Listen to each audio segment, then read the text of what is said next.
సందర్భంగా ముస్లిం సోదర సోదరీమణులందరికీ నా రంజాన్ మాస శుభాకాంక్షలు. ఈద్ ముబారక్. ఈరోజు ప్రత్యేకించి ముస్లిం మహిళలందరినీ ఇక్కడ కలవటం జరిగింది, బయాన్ చేయడం జరిగింది. నేను అంతకు ముందు కూడా మొదటిసారిగా బయాన్కి వెళ్ళాను. బిఫోర్ డివిజన్లో వాళ్ళతో కలిసి ప్రార్థించడం, వాళ్ళతో కలిసి అందులో పాల్గొనడం జరిగింది. అప్పుడే నేను ఇందులో ఉండే గొప్పతనాన్ని మొదటిసారిగా నేను తెలుసుకున్నాను.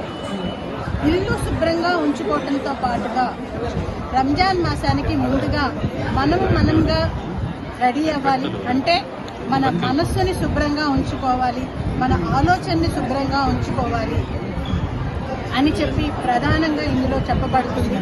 అదేవిధంగా రంజాన్ మాసంలో ఫాస్టింగ్ ఉంటారు, నెల రోజులు ఫాస్టింగ్ ఉంటారు.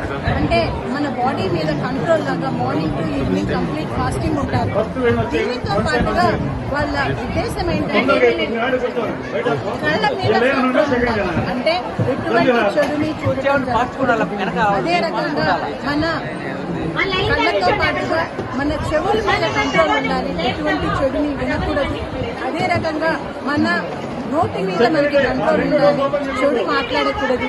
అదే రకంగా మన చేతుల మీద కంట్రోల్ ఉండాలి, ఎటువంటి చెడు పనులు చేయకూడదు. ఇదే రకంగా మన కాళ్ళ మీద కంట్రోల్ ఉండాలి, ఎటువంటి చెడు జరిగే ప్రదేశానికి వెళ్ళకూడదు. ఈ విధంగా ప్రతి మన ఆలోచనలు అన్నీ కూడా మంచి వైపే జరగాలి అనేది ఇక్కడ రంజాన్ వెనకాల ఉండే మంచి ఉద్దేశం. ఇది చాలా మహోన్నతమైన ఉద్దేశం అండి.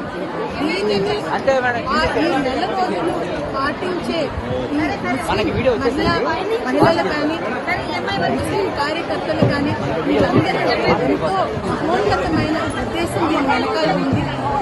అదేవిధంగా వారు ప్రతి ఒక్కరూ సంపాదించే దానిలో 2.5% వాళ్ళ ఇన్కమ్ని తప్పకుండా డొనేట్ చేయాలి అనేది. అది కూడా కేవలం వాళ్ళ బంధువులు అట్లా కాకుండా బయట వారికి అవకాశం కావాల్సిన వాళ్ళకి, అవసరం ఉన్న వాళ్ళకి ఇవ్వాలి అనేది అనే సదుద్దేశం దీని వెనకాల ఉన్నది.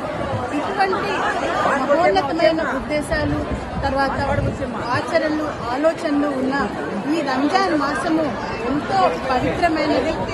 ఈ సందర్భంగా నేను ఈరోజు ఇక్కడ ముస్లిం మహిళలందరినీ కలవటం చాలా ఆనందంగా ఉందండి. ప్రతి ఒక్కళ్ళు రావటం జరిగింది, చాలా ఉత్సాహంగా వచ్చారు, భయాల్లో పాల్గొన్నారు. ప్రతి ఒక్కళ్ళు వాళ్ళ యొక్క హర్షాతిరేకాన్ని వ్యక్తం చేశారు. మరొక్కసారి అందరికీ ఈ సందర్భంగా ప్రతి మహిళకి ఇక్కడ